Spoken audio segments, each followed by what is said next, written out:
we'll be talking on the plane. I actually have a good relationship other than there's been no collusion, folks, no collusion. They've become, frankly, too dangerous to govern. They've gone wacko. You get a message for those who are in this house after that? I say, God bless you all. That's my message, because that's what it is. The storm is there. I mean, that storm is there. I heard your Attorney General doesn't want prison reform. Jeff Sessions is standing in your way. Is that inaccurate?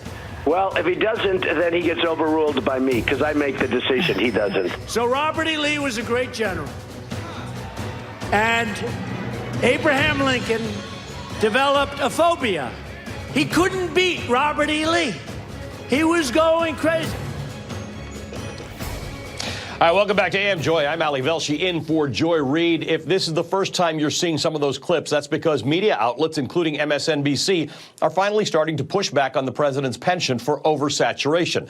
Let me give you a sense of just how bad it's gotten. Trump is apparently no longer ratings gold on his favorite news network. According to a Politico analysis, Fox News has recently stopped airing the president's campaign rallies live after seeing ratings dip below what they'd get with their normal primetime programming. Now, for Trump, ratings are everything, and he'll do just about anything to keep his numbers up. So whether it's calling into Fox News twice for long, rambling interviews, or hosting Kanye West in the Oval Office, or stopping to chat with reporters on the South Lawn for a good 10 minutes on his way to yet another MAGA rally, Donald Trump is seeking to make sure that he remains the center of attention.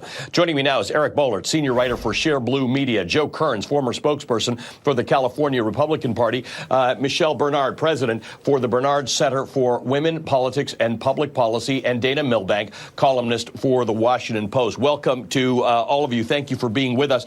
Eric, let me start with you. What do you think's happening here? Why is Donald Trump, after so long, being able to manipulate media into covering his stuff and creating good ratings? What's happening? Well, I think you mentioned the saturation. I mean, you know, this is a business. It has to be entertaining. You have to have a draw.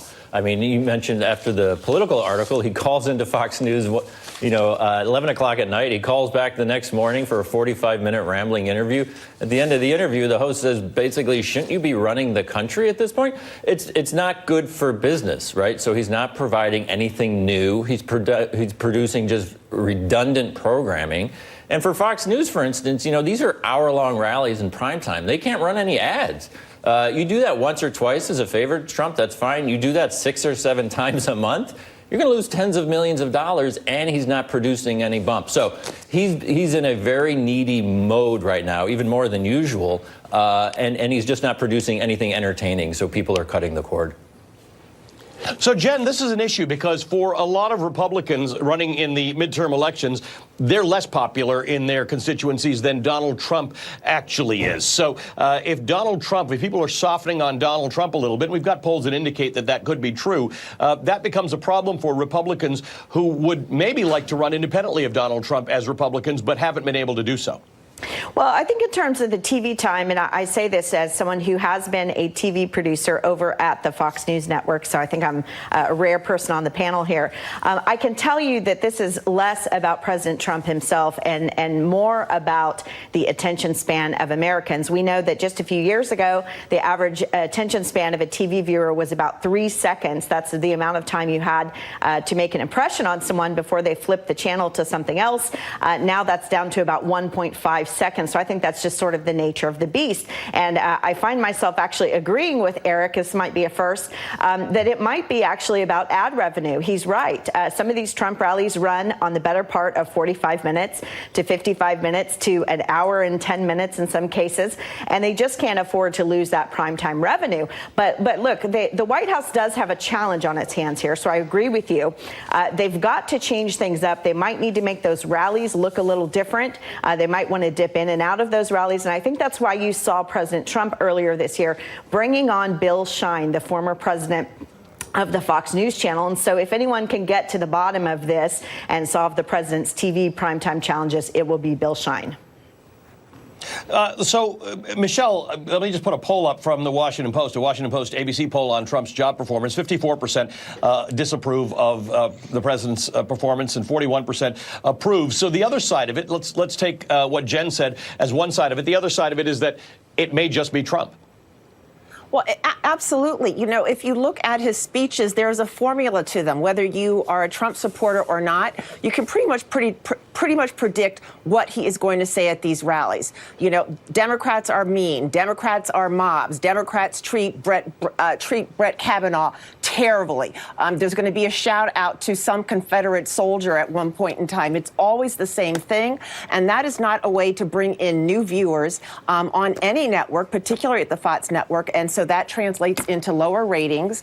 And I would venture to guess that from Fox's perspective, people like Sean Hannity, Tucker Carlson, and Laura Ingraham are going to bring in a lot more viewers than people tuning in to watch a Trump speech that we see over and over and over again. He's not making any news. At times, Allie, it appears that the president's job is not actually acting as the president of the United States, but it's garnering as much press coverage as he possibly can. So people are disapproving of the president's work because he's not working. He's just giving a shout out to different people on television. Well, Dana, it has been a little hard to keep track of in the last few weeks because he's done so many of these rallies. They seem to be a response to things. When the president comes under pressure or criticism for something that's going on, he tends to go out to his base. I think that's true. And I think there's another element to what's happening here. And I think Fox is actually doing the president a bit of a favor here in not having him on, because the overexposure of the president actually hurts him. And conversely, when you see less of him in public, his numbers tend to come up. So, you know, during the whole Kavanaugh imbroglio, the focus was less on the president, more on the Hill, more on Brett Kavanaugh. And as you see from our Washington Post poll, his numbers are up about 5 points, not huge, but a significant amount. And I think what you see is the more people see the president saying, you know, one outrage or another, whether it's Robert E. Lee or whatever else he's doing about Khashoggi, it returns the focus and it reminds people of what they were concerned about in the first place. And let me just show you a poll, Jen. This is a party preference for House races poll. I'm going to ask my controller to put that up. Registered voters are preferring Democratic control 43 to 42. Now, I remind people that this is all depending on where you live, right? Certain constituencies are in tighter races. Certain Democrats are in tighter races with Republicans. And in some cases, the one big place that Republicans can gain is from women voters. How do you think that's been affected by the last few weeks of the Kavanaugh hearings and Donald Trump saying that it's a scary time for young men in this country? Well, anecdotally, I can tell you that I use my sort of informal focus group of soccer mom friends. The past 2 weeks over the Kavanaugh fight, I've gotten the most phone calls I have from those group of swing voter female voters than I have in any issue over the last 10 years. So I do think there will be an impact on the midterms from this, but not in the way that Democrats think there will be. I think suburban white women voters, college educated, are very concerned about this.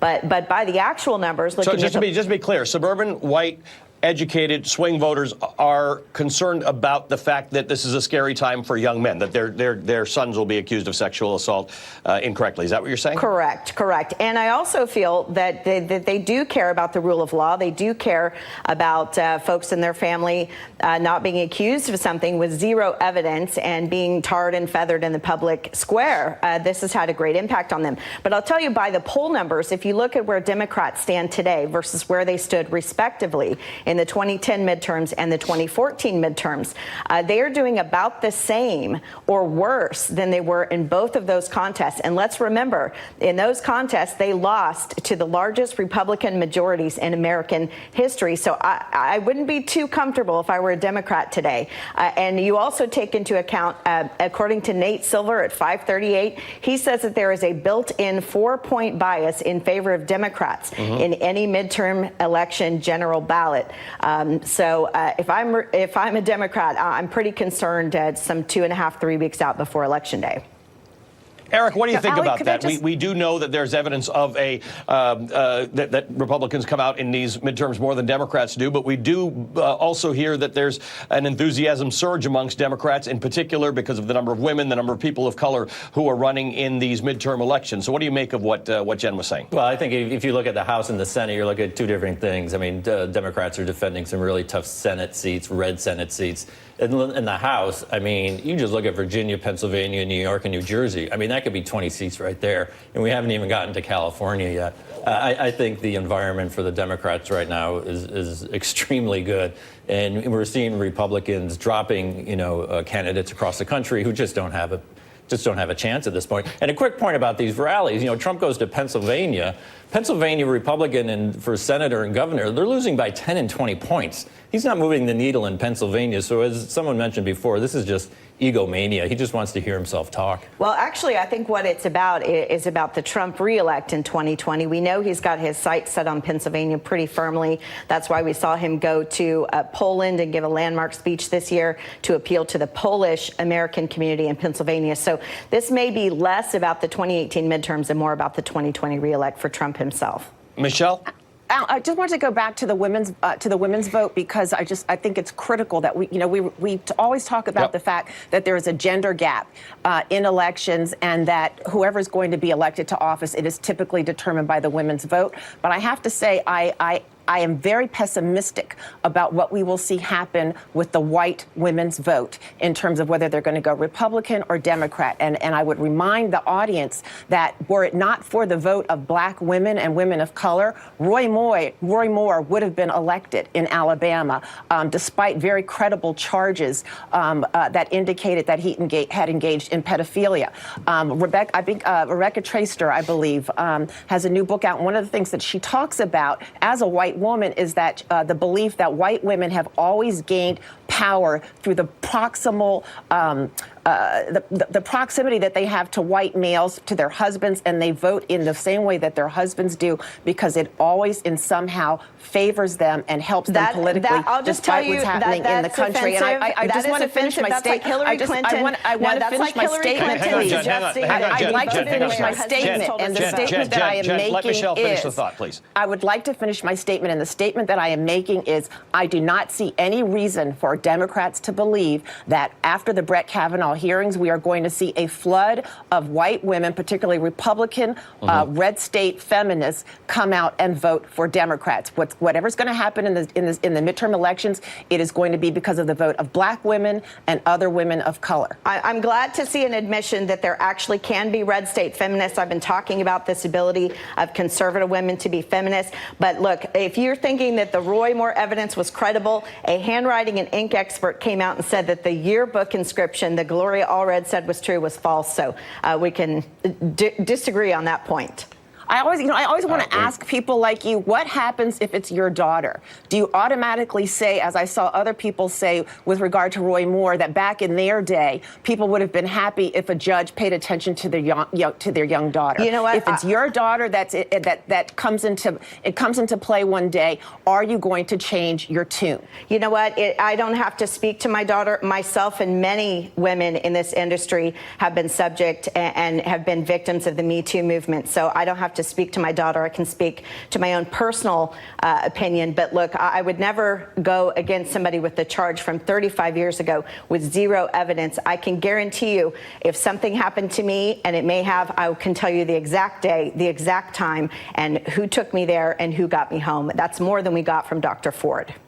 Well, I think it's a sad day in America, and it proves my point. There's no reason to believe that white women are going to vote in a way that does not act against their self-interest. But look, saying that white women only vote the way their husbands tell them to, that's not going to fly. It didn't fly when Hillary Clinton suggested it in 2016. You and Michelle have both come to the same conclusion that folks who think that white women in suburbs are going to somehow swing their vote away from Republicans as a result of the Kavanaugh hearing, I think you're both in agreement that's probably not going to happen. Thank you for joining me, both of you. Jen, Michelle, and Dana, stick around. Eric, thanks very much as well. Coming up next, Trump loves to take credit for the stock market when it's winning. We're going to